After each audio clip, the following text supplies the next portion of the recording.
10 ਸਾਲਾਂ ਵਿੱਚ ਤੁਸੀਂ ਸਿਰਫ ਇਸ ਲਈ ਪੈਸੇ ਇਕੱਠੇ ਕਰਦੇ ਰਹੇ, ਗ੍ਰਾਂਟਾਂ ਇਕੱਠੀਆਂ ਕਰਦੇ ਰਹੇ ਵੀ ਕਾਂਗਰਸ ਦੀ ਸਰਕਾਰ 10 ਸਾਲ ਬਾਅਦ ਬਣੂਗੀ ਔਰ ਡਿਵੈਲਪਮੈਂਟ ਉਹ ਕਰਾਉਣਗੇ। 10 ਸਾਲ ਤੁਸੀਂ ਰਾਜਾ ਸਾਂਸੀ ਹਲਕੇ ਵਿੱਚ ਕੀ ਕੀਤਾ? बीजेपी कह रही है पंजाब के विच असीं सरकार बनावांगे, अकाली दल कह रहा असीं बनावांगे, आम आदमी पार्टी कह रही है असीं बनावांगे, तो कांग्रेस कित्थे खड़ी है इस टाइम? ये सत्ता का लालच आ। सरदार सुखबीर सिंह बादल 10 साल उन्होंने पंजाब ते राज किया और लोगों की मनमर्जियां कीतियां। इन्होंने अपनी मनमर्जी नाल सरकार चलाई और किसी को कोई इंसाफ की इन्हों को आस नहीं सी और इन्हों सत्ता का इन्ना क लालच पै गया कि इन्हों को 5 साल सरकार तो बाहर कढ़ने भी इन्हों मुश्किल लग रही है। सुखबीर सिंह बादल वालों पिछले दिन एक बयान दिता गया सी, अगर अकाली दल की सरकार आउंदी है 22 दे विच तां उन्हां वालों जिहड़ा उप मुख मंत्री होएगा वो ऐसी भाईचारे दा होगा। की तुहानूं लगदा है कि सुखबीर सिंह बादल ऐसी भाईचारे नाल कोई सियासत खेड रहे हैं? ਇਹੋ ਜਿਹੇ ਹੋਣਹਾਰ ਅਫਸਰ ਜੇ ਅਸਤੀਫੇ ਦੇਣ ਲੱਗ ਪਏ ਲੋਕਾਂ ਨੂੰ ਇਨਸਾਫ ਦਿਵਾਉਣ ਵਾਸਤੇ ਤਾਂ ਫਿਰ ਆਉਣ ਵਾਲੇ ਸਮੇਂ 'ਚ ਕੀ ਹੋਏਗਾ? ਆਮ ਲੋਕਾਂ ਨੂੰ ਕਿਸ ਤਰ੍ਹਾਂ ਇਨਸਾਫ ਮਿਲੇਗਾ? बहुत सारे लोगों का कहना कि पंजाब सरकार जी करोना के नाम पर सियासत कर रही है। सुखबीर सिंह बादल वालों भी पहला रैलियां की गई, रैलियां के पहला तो लोग इकट्ठे कर लिए, तो जो घर जाते हैं उत्थे सोशल मीडिया पर पाया जाता है भी मेरी रिपोर्ट जी करोना पॉजिटिव है, अपने टेस्ट करवा लो। पंजाब सरकार वालों जिन्नियां सी सियासी पार्टियां उन्होंने वालों रैलियां की जा रही सी, रैलियां की पाबंदी ला दी, पर किसान रैलियां कर रहे हैं, उन्होंने पाबंदी क्यों नहीं की? उन्होंने नाल करोना नहीं बढ़ता पंजाब के अंदर। पंजाब की सियासत विच हर दिनों दिन तरह तरह के मोड़ आए ने। अकाली दल वालों कहा जा रहा है कि 22 ਦੀਆਂ ਚੋਣਾਂ ਵਿੱਚ अकाली दल की सरकार होगी। बीजेपी वालों कहा जा रहा है कि आने वाली चोणों के विच बीजेपी की सरकार होगी। आम आदमी का कहना है कि असी सरकार बनावांगे। कांग्रेस का कहना है कि असी पंजाब के विच विकास कीते ने, लोगों नाल हमदर्दी की आ, 22 ਦੇ ਵਿੱਚ कांग्रेस की सरकार होगी। दूजे पासे लगातार ही पंजाब के अंदर देश के अंदर कोविड फैलिया होया।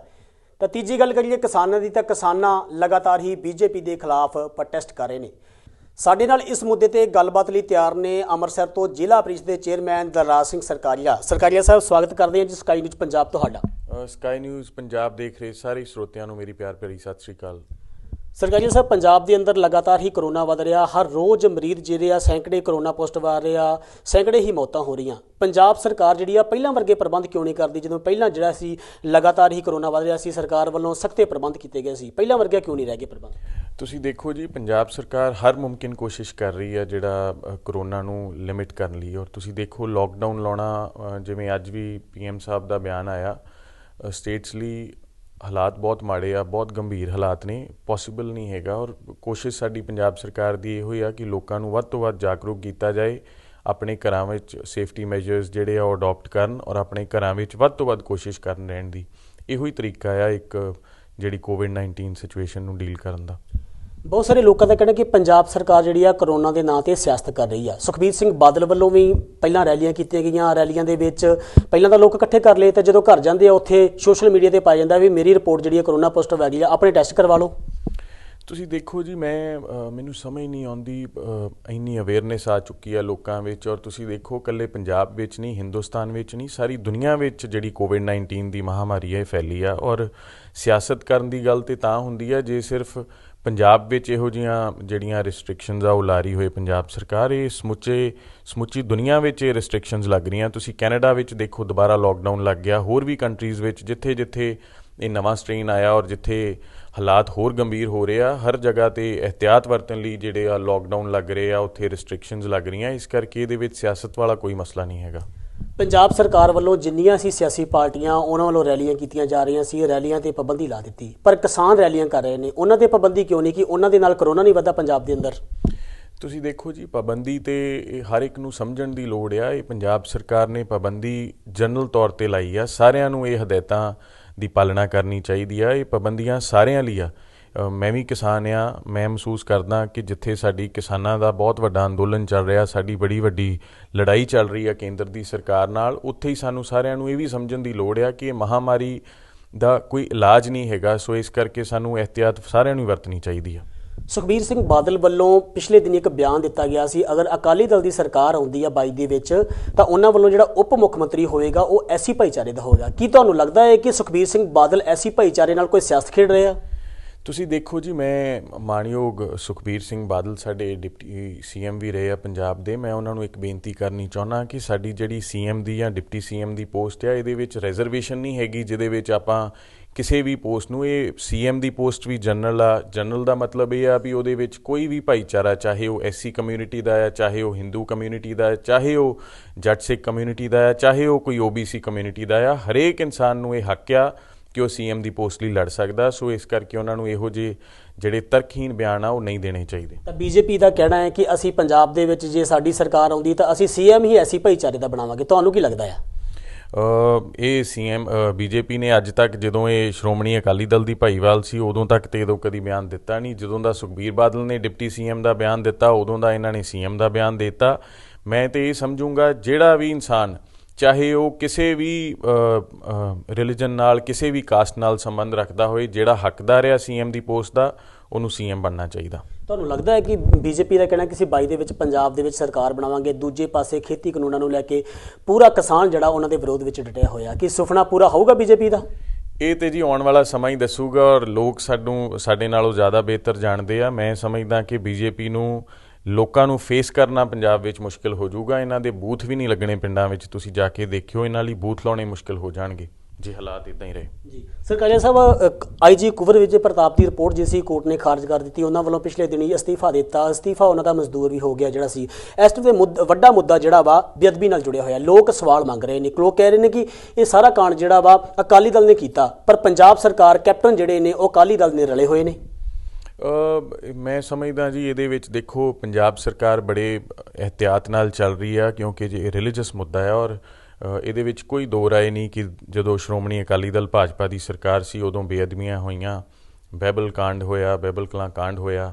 ਔਰ ਉਹਦੇ ਵਿੱਚ ਜਿਹੜੀ ਸਿੱਟ CM ਸਾਹਿਬ ਨੇ ਬਿਠਾਈ ਸੀਗੀ, ਪਹਿਲੋਂ ਇਹਨਾਂ ਨੇ ਇਨਕੁਆਇਰੀ, ਸ਼੍ਰੋਮਣੀ ਅਕਾਲੀ ਦਲ ਨੇ ਆਪਣੇ ਪ੍ਰੈਸ਼ਰ ਨਾਲ CBI ਨੂੰ ਉਹ ਜਾਂਚ ਦੇ ਦਿੱਤੀ। ਉਹ ਬੜੇ ਮੁਸ਼ੱਕਤ ਕਰਨੀ ਪਈ ਸਾਨੂੰ, ਬੜੀ ਮਿਹਨਤ ਨਾਲ ਉਹ ਪੰਜਾਬ ਸਰਕਾਰ ਕੋਲ ਇਨਕੁਆਇਰੀ ਵਾਪਸ ਆਈ। ਔਰ ਅੱਜ ਪਿੱਛੇ ਜੇ ਮੈਂ ਵੀ ਸੁਣਿਆ ਅਖਬਾਰਾਂ ਵਿੱਚ ਹੀ ਕਿ ਫੈਸਲਾ ਹਾਈ ਕੋਰਟ ਨੇ ਦੇ ਦਿੱਤਾ ਕਿ ਉਹ ਸਿੱਟ ਦੀ ਸਾਰੀ ਰਿਪੋਰਟ ਖਾਰਜ ਕਰ ਦਿੱਤੀ ਆ। ਪਰ ਅਜੇ ਤੱਕ ਨਾ ਤੇ ਉਹ ਕੋਈ ਰਿਪੋਰਟ ਆਨਲਾਈਨ ਹੋਈ ਆ, ਨਾ ਹੀ ਨੈੱਟ 'ਤੇ ਆਈ ਆ, ਔਰ ਨਾ ਹੀ ਅਜੇ ਤੱਕ ਉਹਦੀ ਕਾਪੀ ਸਾਨੂੰ ਮਿਲੀ ਆ। ਜਦੋਂ ਸਰਕਾਰ ਨੂੰ ਉਹਦੀ ਕਾਪੀ ਆ ਜਾਊਗੀ, ਉਹਦੇ ਵਿੱਚ ਅੱਗੇ ਜਿਹੜਾ ਵੀ ਫੈਸਲਾ ਆ, ਉਹ ਮਾਣਯੋਗ ਮੁੱਖ ਮੰਤਰੀ ਸਾਹਿਬ ਸਾਡੇ ਬੜੇ ਸਿਆਣੇ ਆ, ਬੜੇ ਸੂਝਵਾਨ ਨੇ। ਉਹ ਬੜੇ ਤਰੀਕੇ ਨਾਲ ਸਾਰਿਆਂ ਨਾਲ ਸਲਾਹ ਕਰਕੇ, ਆਪਣੇ ਸਾਰੇ ਕਲੀਗਸ ਨਾਲ, ਮਿਨਿਸਟਰ ਸਾਹਿਬਾਨਾਂ ਨਾਲ, MLA ਸਾਹਿਬਾਨਾਂ ਨਾਲ, ਸਾਰਿਆਂ ਨਾਲ ਸਲਾਹ ਕਰਕੇ ਅਗਲਾ ਫੈਸਲਾ ਲੈਣਗੇ ਕਿ ਉਹਦੇ ਵਿੱਚ ਅੱਗੇ ਕੀ ਕਰਾਂਗੇ।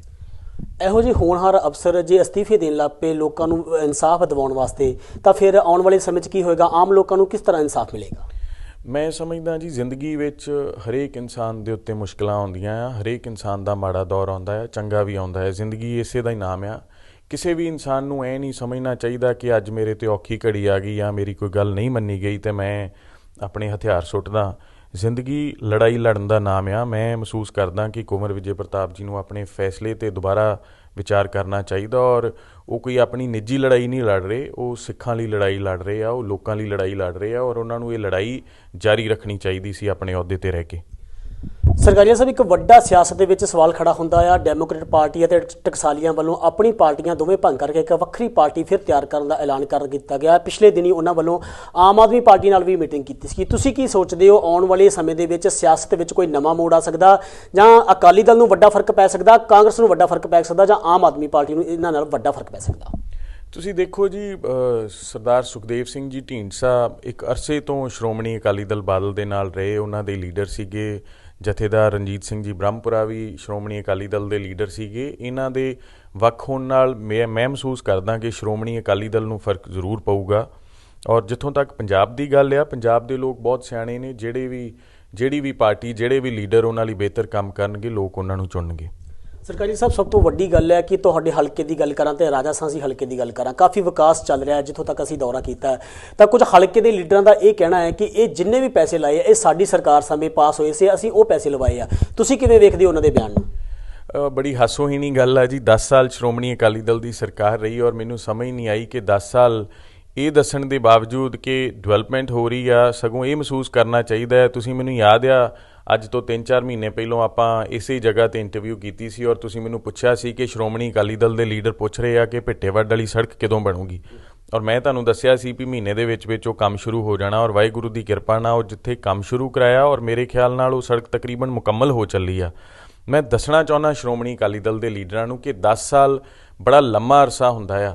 10 ਸਾਲਾਂ ਵਿੱਚ ਤੁਸੀਂ ਸਿਰਫ ਇਸ ਲਈ ਪੈਸੇ ਇਕੱਠੇ ਕਰਦੇ ਰਹੇ, ਗ੍ਰਾਂਟਾਂ ਇਕੱਠੀਆਂ ਕਰਦੇ ਰਹੇ ਵੀ ਕਾਂਗਰਸ ਦੀ ਸਰਕਾਰ 10 ਸਾਲ ਬਾਅਦ ਬਣੂਗੀ ਔਰ ਡਿਵੈਲਪਮੈਂਟ ਉਹ ਕਰਾਉਣਗੇ। 10 ਸਾਲ ਤੁਸੀਂ ਰਾਜਾ ਸਾਂਸੀ ਹਲਕੇ ਵਿੱਚ ਕੀ ਕੀਤਾ? ਇੰਟਰਲੋਕਿੰਗ ਟਾਈਲਸ ਲੱਗ ਰਹੀਆਂ ਪਿੰਡਾਂ ਵਿੱਚ, ਸਟੇਡੀਅਮਸ ਬਣ ਰਹੇ ਆ। ਤੁਸੀਂ ਦੇਖੋ ਮੇਰੇ ਖਿਆਲ ਨਾਲ ਮਾਝੇ ਵਿੱਚ ਇਤਿਹਾਸ ਰਚ ਦਿੱਤਾ ਹੈ ਕੈਬਨਿਟ ਮੰਤਰੀ ਸਰਕਾਰੀਆ ਸਾਹਿਬ ਨੇ। ਅੱਜ ਤੱਕ ਕਦੀ ਮਾਝੇ 'ਚ ਕਿਸੇ ਨੇ ਸੋਚਿਆ ਨਹੀਂ ਸੀ ਕਿ ਕਿਸੇ ਹਲਕੇ ਦੀਆਂ ਕੋਈ ਨਹਿਰਾਂ ਪੱਕੀਆਂ ਹੋ ਸਕਦੀਆਂ ਔਰ ਤਕਰੀਬਨ 150 ਕਰੋੜ ਦੀ ਲਾਗਤ ਨਾਲ ਸਾਡੇ ਰਾਜਾ ਸਾਂਸੀ ਹਲਕੇ ਦੀਆਂ ਨਹਿਰਾਂ ਔਰ ਸੂਏ ਮੁਕੰਮਲ ਹੀ ਪੱਕੇ ਕਰ ਦੇਣ ਲੱਗੇ ਆ ਔਰ ਉਹ ਪੈਸਾ ਸਾਰਾ ਪੰਜਾਬ ਸਰਕਾਰ ਨੇ ਆਪਣੇ ਫੰਡ 'ਚੋਂ ਦਿੱਤਾ ਆ। ਉਹਦੇ ਵਿੱਚ ਕੋਈ ਦੋ ਰਾਏ ਨਹੀਂ ਕਿ ਇੱਕ ਸੈਂਟਰ ਦੀ ਸਕੀਮ ਹੁੰਦੀ ਹੈ ਜਿਹਦੇ ਵਿੱਚ ਮਿਨਿਸਟਰ ਸਾਹਿਬ ਦੀ ਮਿਹਨਤ ਨਾਲ ਸੈਂਟਰ ਨੇ ਇੱਕ ਸਾਡਾ ਤਕਰੀਬਨ 1300 ਕਰੋੜ ਦਾ ਪ੍ਰੋਜੈਕਟ ਆ ਜਿਹਦੇ ਵਿੱਚ ਮਾਝੇ ਦੀਆਂ ਸਾਰੀਆਂ ਹੀ ਨਹਿਰਾਂ ਔਰ ਸੂਏ ਪੱਕੇ ਹੋਣੇ ਆ। ਪਰ ਉਹਦੇ ਵਿੱਚ ਉਹ ਕੋਈ ਟੈਕਨੀਕਲ ਮੁਸ਼ਕਲਾਂ ਆਈਆਂ ਔਰ ਉਹ ਪੈਸਾ ਅਜੇ ਰਿਲੀਜ਼ ਨਹੀਂ ਸੀ ਹੋਇਆ।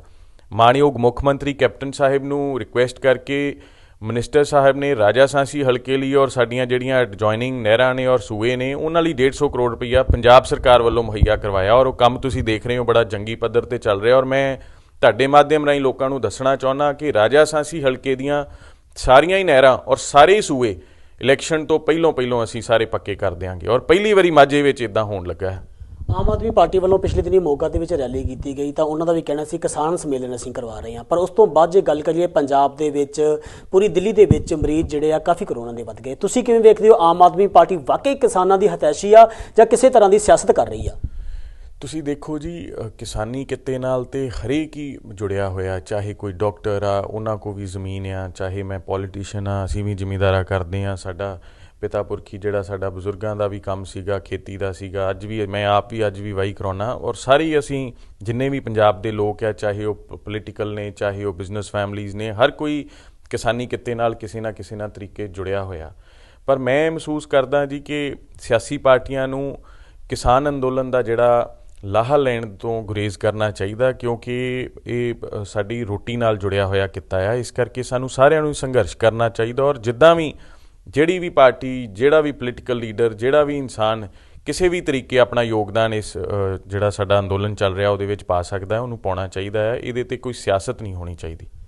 ਸਰਕਾਰੀ ਸਾਹਿਬ ਪਿਛਲੇ ਦਿਨੀ ਗੱਲ ਕਰੀਏ ਅਕਾਲੀ ਦਲ ਵੱਲੋਂ ਜਿਹੜੀਆਂ ਅਸੀਂ ਪੰਜਾਬ ਦੇ ਵਿੱਚ ਵੱਖ-ਵੱਖ ਜਗ੍ਹਾ 'ਤੇ ਰੈਲੀਆਂ ਕੀਤੀਆਂ ਗਈਆਂ ਉੱਥੇ ਬਿਕਰਮਜੀਤ ਮਜੀਠੀਆ ਦਾ ਕਹਿਣਾ ਸੀ ਕਿ ਲਗਾਤਾਰ ਹੀ ਪੰਜਾਬ ਦੇ ਅੰਦਰ ਜੇ ਗੱਲ ਕਰੀਏ ਅੰਮ੍ਰਿਤਸਰ ਦੇ ਅੰਦਰ ਸ਼ਰਾਬ ਫੜੀ ਜਾ ਰਹੀ ਹੈ ਨਜਾਇਜ਼। ਤੁਸੀਂ ਕਿਵੇਂ ਵੇਖਦੇ ਹੋ ਸਾਰੇ ਦਾ ਸਾਰਾ ਇਲਜ਼ਾਮ ਜਿਹੜਾ ਸੀ ਕਾਂਗਰਸ 'ਤੇ ਲਗਾਇਆ ਗਿਆ ਸੀ ਬਿਕਰਮਜੀਤ ਮਜੀਠੀਆ ਵੱਲੋਂ? ਮੈਂ ਪੁੱਛਣਾ ਚਾਹੂੰਗਾ ਜੀ ਸ਼੍ਰੋਮਣੀ ਅਕਾਲੀ ਦਲ ਦੇ ਲੀਡਰਾਂ ਤੋਂ ਕਿ ਸ਼ਰਾਬ ਜਿਹੜੀ ਆ ਨਜਾਇਜ਼ ਜਿਹੜੀ ਪਿੰਡਾਂ ਵਿੱਚ ਫੜੀ ਜਾ ਰਹੀ ਆ ਉਹ ਕਾਂਗਰਸ ਪਾਰਟੀ ਦੀ ਸਰਕਾਰ ਹੀ ਫੜਾ ਰਹੀ ਆ। ਉਹ ਮਾਣਯੋਗ ਮੁੱਖ ਮੰਤਰੀ ਸਾਹਿਬ ਸਾਡੇ ਐਕਸਾਈਜ਼ ਡਿਪਾਰਟਮੈਂਟ ਵੀ ਉਹਨਾਂ ਕੋਲ ਆ, ਪੁਲਿਸ ਵੀ, ਹੋਮ ਮਿਨਿਸਟਰੀ ਵੀ ਉਹਨਾਂ ਕੋਲ ਆ। ਉਹਨਾਂ ਦੀਆਂ ਗਾਈਡਲਾਈਨਸ ਔਰ ਉਹਨਾਂ ਦੀਆਂ ਡਾਇਰੈਕਸ਼ਨਸ ਦੇ ਹੇਠ ਹੀ ਇਹ ਸਾਰੇ ਆਪਰੇਸ਼ਨ ਚੱਲ ਰਹੇ ਆ। ਔਰ ਮੈਂ ਇਹਨਾਂ ਨੂੰ ਪੁੱਛਣਾ ਚਾਹੂੰਗਾ ਜਿਨ੍ਹਾਂ ਦੀ ਆਪਣੀ ਸਰਕਾਰ ਵਿੱਚ ਚਿੱਟਾ ਸ਼ਰੇਆਮ ਵਿਕਦਾ ਸੀ, ਲੋਕ ਸਾਡੇ ਨੌਜਵਾਨ ਪੀੜ੍ਹੀ ਜਿਹੜੀ ਆ ਉਹ ਨਸ਼ਿਆਂ ਦੀ ਦਲਦਲ ਵਿੱਚ ਧੱਸ ਗਈ। ਇਹਨਾਂ ਨੇ ਨਵਾਂ ਹੀ ਇੱਕ ਇੱਥੇ ਚਿੱਟਾ ਜਿਹਨੂੰ ਸਮੈਕ ਕਹਿੰਦੇ ਆ ਉਹ ਕੰਮ ਚਲਾਤਾ। ਉਹ ਸਾਨੂੰ ਉਹਨਾਂ ਕੋਲ ਮੋਰਲ ਗਰਾਊਂਡਸ ਨਹੀਂ ਹੈਗੀਆਂ ਸਾਨੂੰ ਇਹ ਸਵਾਲ ਕਰਨ 'ਤੇ। ਸਾਡੀ ਸਰਕਾਰ ਹੀ ਆ ਜਿਹਦੇ ਵਿੱਚ ਬਿਨਾਂ ਕਿਸੇ ਸਿਫਾਰਿਸ਼ ਤੋਂ ਬਿਨਾਂ ਕਿਸੇ ਦੀ ਕੋਈ ਪੁੱਛਗਿੱਛ ਤੋਂ ਜਿਹੜੇ ਵੀ ਪਿੰਡ ਵਿੱਚ ਕੋਈ ਵੀ ਇਲਿਸਿਟ ਲਿਕਰ ਚਾਹੇ ਉਹ ਕੋਈ ਵੀ ਇਨਸਾਨ ਹੋਏ, ਚਾਹੇ ਉਹ ਕੋਈ ਪੋਲੀਟੀਕਲ ਲੀਡਰ ਹੋਏ, ਚਾਹੇ ਬਿਜ਼ਨਸ ਵਾਲਾ ਬੰਦਾ ਹੋਏ, ਜਿਹੜਾ ਵੀ ਇਹ ਗਲਤ ਕੰਮ ਕਰੂਗਾ ਉਹਨੂੰ ਫੜਿਆ ਜਾਊਗਾ ਔਰ ਉਹਦੀ ਅਰੈਸਟ ਪਊਗੀ ਔਰ ਉੱਤੇ ਪਰਚਾ ਦਰਜ ਹੋਊਗਾ। ਸਰਕਾਰੀ ਸਾਹਿਬ ਜਿਵੇਂ ਮੈਂ ਪਹਿਲਾਂ ਸਵਾਲ ਕੀਤਾ ਸੀ ਕਿ ਬੀਜੇਪੀ ਕਹਿ ਰਹੀ ਹੈ ਪੰਜਾਬ ਦੇ ਵਿੱਚ ਅਸੀਂ ਸਰਕਾਰ ਬਣਾਵਾਂਗੇ, ਅਕਾਲੀ ਦਲ ਕਹਿ ਰਿਹਾ ਅਸੀਂ ਬਣਾਵਾਂਗੇ, ਆਮ ਆਦਮੀ ਪਾਰਟੀ ਕਹਿ ਰਹੀ ਹੈ ਅਸੀਂ ਬਣਾਵਾਂਗੇ, ਤੇ ਕਾਂਗਰਸ ਕਿੱਥੇ ਖੜੀ ਹੈ ਇਸ ਟਾਈਮ 'ਤੇ? ਕਾਂਗਰਸ ਪਾਰਟੀ ਜੀ ਬਿਲਕੁਲ ਮਾਣਯੋਗ ਮੁੱਖ ਮੰਤਰੀ ਕੈਪਟਨ ਅਮਰਿੰਦਰ ਸਿੰਘ ਜੀ ਦੀ ਰਹਿਨੁਮਾਈ ਹੇਠ ਅਸੀਂ ਦੁਬਾਰਾ ਚੋਣਾਂ ਲੜਾਂਗੇ ਔਰ ਸਰਕਾਰ ਵੀ ਕਾਂਗਰਸ ਪਾਰਟੀ ਦੀ ਬਣੂਗੀ ਔਰ ਸਰਕਾਰ ਬਣੂਗੀ ਆਪਣੇ 5 ਸਾਲਾਂ ਦੇ ਡਿਵੈਲਪਮੈਂਟ ਦੇ ਕੰਮਾਂ ਦੇ ਦਮ 'ਤੇ ਔਰ ਜਿਹੜੇ ਅਸੀਂ ਕੰਮ ਪਿੰਡਾਂ ਵਿੱਚ ਕੀਤੇ ਆ ਜਾਂ ਸ਼ਹਿਰਾਂ ਵਿੱਚ ਕੀਤੇ ਆ ਡਿਵੈਲਪਮੈਂਟ ਦੇ ਉਹਦੇ ਦਮ 'ਤੇ ਅਸੀਂ ਸਰਕਾਰ ਦੁਬਾਰਾ ਬਣਾਵਾਂਗੇ। ਸਰਕਾਰੀ ਸਾਹਿਬ ਜਿਵੇਂ ਹਲਕੇ ਦੀ ਗੱਲ ਕਰਾਂ ਵਿਧਾਨ ਸਭਾ ਹਲਕਾ ਰਾਜਾ ਸਾਂਸੀ ਤੇ ਕਿਸ ਏਜੰਡੇ ਨੂੰ ਲੈ ਕੇ ਤੁਹਾਡੇ ਵੱਲੋਂ ਲੋਕਾਂ ਕੋਲ ਵੋਟਾਂ ਮੰਗੀਆਂ ਜਾਣਗੀਆਂ? ਕਿਉਂਕਿ ਜਦੋਂ ਸਰਕਾਰੀਆ ਸਾਹਿਬ ਹਲਕੇ ਵਿੱਚ ਜਾਂਦੇ ਸੀ ਤਾਂ ਸਰਕਾਰੀਆ ਸਾਹਿਬ ਵੱਲੋਂ ਇੱਕ ਜ਼ਰੂਰ ਗੱਲ ਕਹੀ ਗਈ ਸੀ ਅਗਰ ਜੇ ਮੈਂ ਤੁਹਾਡੇ ਕੰਮਾਂ 'ਤੇ ਖਰਿਆ ਨਾ ਉਤਰਿਆ ਤਾਂ ਮੈਨੂੰ ਵੋਟ ਨਾ ਪਾਇਓ। ਕੀ ਉਹ ਕੰਮ ਪੂਰੇ ਹੋ ਗਏ ਆ?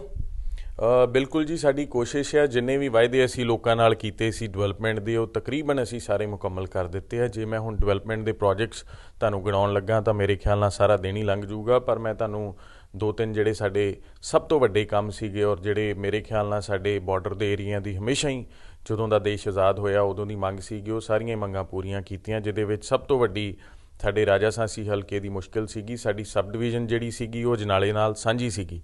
ਉਹ ਮਿਨਿਸਟਰ ਸਾਹਿਬ ਦੀ ਮਿਹਨਤ ਨਾਲ CM ਸਾਹਿਬ ਦੇ ਆਸ਼ੀਰਵਾਦ ਨਾਲ ਸਾਡੀ ਇੱਕ ਸਬ ਡਿਵੀਜ਼ਨ ਲੋਪੋ ਕੇ ਇੱਕ ਵੱਖਰੀ ਬਣ ਗਈ ਆ ਜਿਹਦੀ ਬਿਲਡਿੰਗ ਦੀ ਅਸੀਂ ਸ਼ੁਰੂਆਤ ਬਹੁਤ ਜਲਦੀ ਕਰ ਦਿਆਂਗੇ ਉਸ ਤੋਂ ਇਲਾਵਾ ਅੱਜ ਤੱਕ ਕਦੀ ਇਤਿਹਾਸ ਵਿੱਚ ਇਦਾਂ ਹੋਇਆ ਨਹੀਂ ਕਿ ਕਿਸੇ ਹਲਕੇ ਵਿੱਚ ਸਾਰੇ ਹੀ ਸੂਏ ਔਰ ਸਾਰੀਆਂ ਹੀ ਨਹਿਰਾਂ ਮੁਕੰਮਲ ਹੋ ਗਈਆਂ ਹੋਣ। ਉਹਦਾ ਸਭ ਤੋਂ ਵੱਡਾ ਫਾਇਦਾ ਕਿਸਾਨਾਂ ਨੂੰ ਇਹ ਹੋਊਗਾ ਕਿ ਟੇਲਾਂ ਤੱਕ ਪਾਣੀ ਪਹੁੰਚੂਗਾ, ਜਿਹੜਾ ਪਹਿਲੋਂ ਅੱਧ ਵਿਚਾਲੇ ਹੀ ਰਹਿ ਜਾਂਦਾ ਹੁੰਦਾ ਸੀਗਾ। ਰਾਜਾ ਸਾਂਸੀ ਹਲਕੇ ਦੀਆਂ ਸਾਰੀਆਂ ਹੀ ਨਹਿਰਾਂ ਔਰ ਸੂਏ ਅਸੀਂ ਤਕਰੀਬਨ 150 ਕਰੋੜ ਦੀ ਲਾਗਤ ਨਾਲ ਉਹ ਸਾਰਾ ਕੰਮ ਸਾਡਾ ਮੁਕੰਮਲ ਹੋਊਗਾ। ਉਸ ਤੋਂ ਇਲਾਵਾ ਪਿੰਡਾਂ ਦੀ ਡਿਵੈਲਪਮੈਂਟ ਤੁਸੀਂ ਦੇਖ ਰਹੇ ਹੋ ਨਿਰੰਤਰ ਜਾਰੀ ਆ। ਤਕਰੀਬਨ ਮੇਰੇ ਖਿਆਲ ਨਾਲ ਰਾਜਾ ਸਾਂਸੀ ਹਲਕੇ ਵਿੱਚ ਕਰੀਬ ਅਸੀਂ 70-80 ਕਰੋੜ ਰੁਪਈਆ ਪਿੰਡਾਂ ਦੀ ਡਿਵੈਲਪਮੈਂਟ ਲਈ ਹੁਣ ਤੱਕ ਜਾਰੀ ਕਰ ਦਿੱਤਾ ਔਰ ਆਉਣ ਵਾਲੇ ਸਮੇਂ ਵਿੱਚ ਹੋਰ ਵੀ ਫੰਡਸ ਦੇਵਾਂਗੇ ਸੋ ਦੈਟ ਸਾਰੇ ਪਿੰਡਾਂ ਦੀ ਡਿਵੈਲਪਮੈਂਟ ਮੁਕੰਮਲ ਹੋ ਜੇ। ਤਕਰੀਬਨ 20 ਸਟੇਡੀਅਮਸ ਦਾ ਕੰਮ ਰਾਜਾ ਸਾਂਸੀ ਹਲਕੇ ਵਿੱਚ ਚੱਲ ਰਿਹਾ, ਜਿਹੜਾ ਮੈਂ ਆਪ ਆਪਣੀ ਦੇਖ ਰੇਖ ਵਿੱਚ ਮੋਨੀਟਰ ਕਰ ਰਿਹਾ ਔਰ ਮੈਨੂੰ ਆਸ ਆ ਕਿ ਅਗਲੇ 2-3 ਮਹੀਨਿਆਂ ਵਿੱਚ ਉਹ ਸਟੇਡੀਅਮਸ ਵੀ ਅਸੀਂ ਨੌਜਵਾਨਾਂ ਦੇ ਸਪੂਤ ਕਰ ਦਿਆਂਗੇ। ਉਸ ਤੋਂ ਇਲਾਵਾ ਸੜਕਾਂ ਤੁਸੀਂ ਦੇਖ ਰਹੇ ਹੋ ਰਾਜਾ ਸਾਂਸੀ ਹਲਕੇ ਵਿੱਚ ਕਰੀਬ 100 ਕਰੋੜ ਦੀਆਂ ਜਿਹੜੀਆਂ ਨਵੀਆਂ ਸੜਕਾਂ ਆ, ਜਿਨ੍ਹਾਂ ਵਿੱਚ 10 ਫੁੱਟ ਤੋਂ ਅਸੀਂ 18 ਫੁੱਟ ਵਾਈਡਨਿੰਗ ਕਰ ਰਹੇ ਹਾਂ ਔਰ ਕਾਫੀ ਸੜਕਾਂ ਜਿਹੜੀਆਂ ਬਿਲਕੁਲ ਨਵੇਂ ਸਿਰਿਓਂ ਬਣ ਰਹੀਆਂ, ਜਿਹੜੀਆਂ ਪਹਿਲੋਂ ਸੜਕਾਂ ਬਿਲਕੁਲ ਕੱਚੀਆਂ ਸੀਗੀਆਂ, ਜਿਹੜੇ ਰਸਤੇ ਕੱਚੇ ਸੀਗੇ।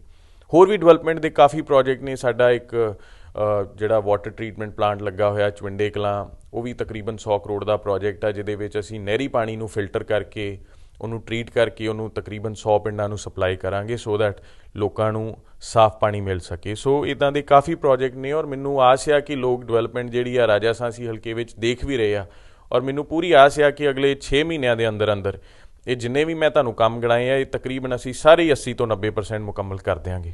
ਸਰਕਾਰੀ ਸਾਹਿਬ ਲਾਸਟ ਸਵਾਲ ਹੈ, ਜਿਵੇਂ ਤੁਹਾਨੂੰ ਪਹਿਲਾਂ ਕਿਹਾ ਕਿ ਸੁਖਬੀਰ ਸਿੰਘ ਬਾਦਲ ਵੱਲੋਂ ਰੈਲੀਆਂ ਕੀਤੀਆਂ ਗਈਆਂ। ਅੱਜ 10 ਮਹੀਨੇ ਚੋਣਾਂ ਦੇ ਵਿੱਚ ਪਏ ਆ, ਕਿ ਸੁਖਬੀਰ ਸਿੰਘ ਬਾਦਲ ਨੂੰ ਕਿਸੇ ਤਰ੍ਹਾਂ ਦਾ ਡਰ ਸੀਗਾ ਸਿਆਸਤ ਦੇ ਵਿੱਚ?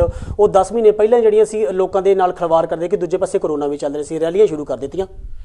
ਤੁਸੀਂ ਦੇਖੋ ਜੀ, ਇਹ ਸੱਤਾ ਦਾ ਲਾਲਚ ਆ। ਸਰਦਾਰ ਸੁਖਬੀਰ ਸਿੰਘ ਬਾਦਲ 10 ਸਾਲ ਉਹਨਾਂ ਨੇ ਪੰਜਾਬ ਤੇ ਰਾਜ ਕੀਤਾ ਔਰ ਲੋਕਾਂ ਤੇ ਮਨਮਰਜ਼ੀਆਂ ਕੀਤੀਆਂ। ਇਹਨਾਂ ਨੇ ਆਪਣੀ ਮਨਮਰਜ਼ੀ ਨਾਲ ਸਰਕਾਰ ਚਲਾਈ ਔਰ ਕਿਸੇ ਨੂੰ ਕੋਈ ਇਨਸਾਫ ਦੀ ਇਹਨਾਂ ਤੋਂ ਆਸ ਨਹੀਂ ਸੀ ਔਰ ਇਹਨਾਂ ਨੂੰ ਸੱਤਾ ਦਾ ਇੰਨਾ ਕੁ ਲਾਲਚ ਪੈ ਗਿਆ ਕਿ ਇਹਨਾਂ ਕੋ 5 ਸਾਲ ਸਰਕਾਰ ਤੋਂ ਬਾਹਰ ਕੱਢਣੇ ਵੀ ਇਹਨਾਂ ਨੂੰ ਮੁਸ਼ਕਿਲ ਲੱਗ ਰਿਹਾ। ਇਸੇ ਕਰਕੇ ਤਰਲੋ ਮੱਛੀ ਹੋ ਰਿਹਾ। ਸਰਕਾਰ ਸੋਚ ਰਹੇ ਆ ਕਿ ਸਾਡੀ ਸ਼ਾਇਦ ਦੁਬਾਰਾ ਬਣ ਜੇ ਤੇ ਸਾਡਾ ਫਿਰ ਦਾ ਲੱਗ ਜੂਗਾ, ਪਰ ਇਸ ਵਾਰੀ ਇਹ ਮੁਮਕਿਨ ਨਹੀਂ ਹੋਣਾ। ਤੁਸੀਂ ਦੇਖੋ, ਇਹਨਾਂ ਦੀ ਆਪਣੀ ਪਾਰਟੀ ਵਿੱਚ ਇੰਨੀ ਬਗਾਵਤ ਆ, ਲੋਕ ਇਹਨਾਂ ਦੀ ਲੀਡਰਸ਼ਿਪ ਨੂੰ ਐਕਸੈਪਟ ਕਰਨ ਲਈ ਤਿਆਰ ਨਹੀਂ ਆ ਔਰ ਮੇਰੇ ਖਿਆਲ ਨਾਲ 10 ਸਾਲ ਵਿੱਚ ਜਿੰਨਾ ਇਹਨਾਂ ਨੇ ਬਲੰਡਰ ਕੀਤਾ, ਜਿੰਨਾ ਇਹਨਾਂ ਨੇ ਪੰਜਾਬ ਦਾ ਨੁਕਸਾਨ ਕੀਤਾ, ਵਿੱਤੀ ਫਾਈਨੈਂਸ਼ੀਅਲ ਨੁਕਸਾਨ ਇਹਨਾਂ ਨੇ ਪੰਜਾਬ ਦਾ ਕੀਤਾ, ਲੋਕ ਇਹਨਾਂ ਨੂੰ ਦੁਬਾਰਾ ਕਦੀ ਮੂੰਹ ਨਹੀਂ ਲਾਉਣਗੇ। ਧੰਨਵਾਦ। ਇਹ ਸਨ ਅੰਮ੍ਰਿਤਸਰ ਤੋਂ ਜ਼ਿਲ੍ਹਾ ਪ੍ਰੀਸ਼ਦ ਦੇ ਚੇਅਰਮੈਨ ਦਿਲਰਾਜ ਸਿੰਘ ਸਰਕਾਰੀਆ, ਜਿਨ੍ਹਾਂ ਦੇ ਨਾਲ ਅਸੀਂ ਸਿਆਸੀ ਵਿਸ਼ਿਆਂ ਤੇ ਗੱਲਬਾਤ ਕੀਤੀ, ਜਿਨ੍ਹਾਂ ਦਾ ਕਹਿਣਾ ਹੈ ਕਿ ਅਕਾਲੀ ਦਲ ਜੋ 2022 ਦੇ ਵਿੱਚ ਸਰਕਾਰ ਬਣਾਉਣ ਦੇ ਸੁਪਨੇ ਲੈ ਰਿਹਾ, ਉਹਨਾਂ ਦੇ ਸੁਪਨੇ ਕਦੇ ਪੂਰੇ ਨਹੀਂ ਹੋਣੇ। ਆਉਣ ਵਾਲੇ ਸਮੇਂ ਦੇ ਵਿੱਚ 22 ਦੇ ਵਿੱਚ ਕਾਂਗਰਸ ਦੀ ਸਰਕਾਰ ਹੋਵੇਗੀ। ਕੈਮਰਾਮੈਨ ਅਰਸ਼ਦੀਪ ਦੇ ਨਾਲ ਜਗਤਾਰ ਸਿੰਘ ਮਾਲਾ, ਸਕਾਈ ਨਿਊਜ਼ ਪੰਜਾਬ, ਹਰਿਆਣਾ, ਹਿਮਾਚਲ, ਅੰਮ੍ਰਿਤਸਰ।